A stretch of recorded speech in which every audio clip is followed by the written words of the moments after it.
Hi folks, this is a demonstration of BaseCamp. I've got a couple BaseCamps here in front of me. They are constructed from a length of strong nylon webbing and two custom designed plastic parts. The parts are blue because I only have blue PLA plastic right now to print these from. They will be made available in lots of different colors though, once the campaign succeeds. Now the way this works is you slip the BaseCamp onto the dog's neck. You find and adjust the size, and once you have that size, you wrap the leash around the collar. This will all be made clear in just a minute here. And once the leash is wrapped, it's tied in place with a cool plastic clip, and then you now have a leash whenever you need it. So whenever you need the leash, all you do is grab the end of the leash material, you pull it out of the clip, and you start unwinding it. And now I want you to notice that as I unwind this, that the leash material is going to come up towards the camera, and as I unwrap it, it's not going to come up the second time around. I have to actually go from the bottom down, and then I unwrap some more, but I'm not going to go bottom, I'm going to go out of the top. And that's an important part of the design. And once you unwrap it all the way, you'll see that you have a loop which makes the collar going through this plastic clip, and then you've got this other plastic clip that actually slides along the length, and that's important too. I'll explain that in a moment. And then you got this awesome long full-length leash. This is the best kind of leash you can get for your dog. This full-length leash is much preferable to retractable leashes because retractable leashes are basically designed to teach your dog to pull you over whenever you walk them.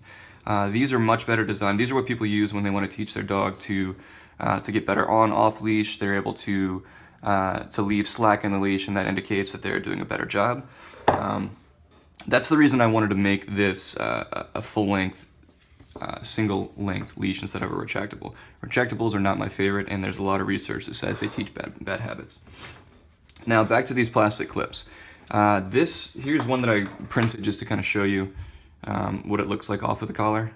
It's bad quality because I just threw it together on the printer, but it's going to be much better quality with the injection molds. There are 5 rails. It took me a long time to figure out how exactly it would work, but the way you loop the leash material, the collar material through the plastic part,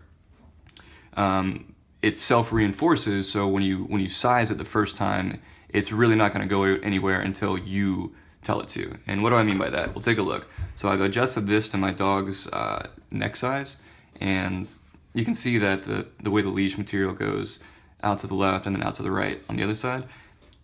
I am pulling really hard right now, and it's not budging.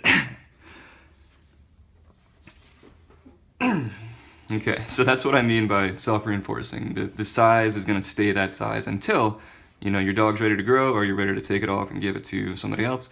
If you want to adjust the size, all you do is slide the leash material up, you pull it through, and then now you've got a slightly bigger size. And that's important because if your dog's growing, or if you want to adjust the slack a little bit, or if you are going to use this for a couple of your dogs, and if you're taking them camping and you want to be able to easily remove it and add it. Adjusting the size is important, but maintaining the size once it's adjusted is equally important. The sliding clip here is really the most important part of the design.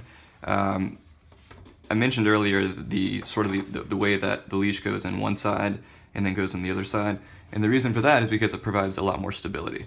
If the leash material were only falling in, let's say from right to left, right to left, right to left, and your dog's walking along, bouncing along, the stuff can just slide right out, and the leash material just falls out and kind of gets tangled up. And so I had to design to prevent that from happening, and I just came up with this quick, simple thing where you put the leash on this side, and then you wrap it around, and the next time it comes around, it goes on the opposite side. So it's actually, whenever it wants to fall off this way, the leash material on the layer above or below is going to say, actually, I'm going to go this way. So it holds it in place perfectly. And I didn't realize how well it would work until I tested it on my dog at the dog park for a week. The leash stayed on the collar the entire time, and it hasn't come off yet without me pulling on it. It's also partly because the buckle part has these walls to give it a little bit more stability. So this is going to look something like that. The leash will be laid down, you know, stacked on top of that a couple times, and now it's got a little wall to lean against instead of just slipping right off. It's got a wall. So this coupled with this means that the leash just does not come off the collar. It stays on that dang collar and does not come off. So when you're done with the leash, let's say you're heading back to the car and you want your dog to hop in, you just start wrapping it on the dog, and it actually takes about 5-10 seconds to wrap it on the dog. For the purposes of the demonstration, I wanted to do it a little bit slower, just to kind of give you an idea of how it actually works. You want to hold this piece down here pretty close to the buckle. It is adjustable, but just kind of at first, you want to, just to figure out exactly how to wrap it the first time, just hold it right there, and then you start wrapping.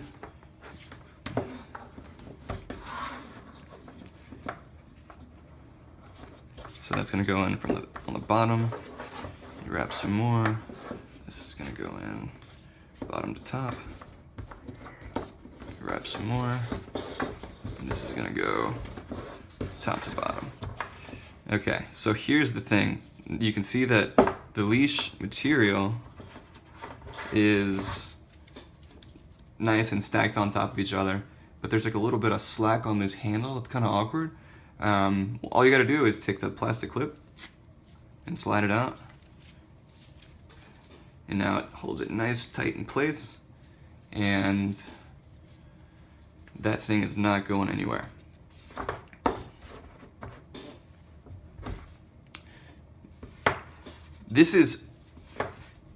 Now I want you to take a look at this material. This is some pretty thick material that I was experimenting with. It's a thicker nylon than I want to use, and I'm actually not going to use this because you can tell it's actually pretty clunky. The handle is pretty thick, and basically the weight is not something I'm completely comfortable with. So I decided to use something a lot lighter, and that's what you see in the commercial videos. You see this version. This is made from a much thinner yet much stronger nylon webbing. It's a lot more lightweight. It is waterproof and washable. You can see the difference here. Let me just sort of stack the material on top of each other, and you can kind of see the difference. So that's a good, 30-40% decrease in material just by changing the thickness of the material. You can also see that this is where you throw your dog tags. My dog is Carl, and so I put Carl's tags on just with the ringlet like that. Whenever you want to wash the BaseCamp, you just take the tags off.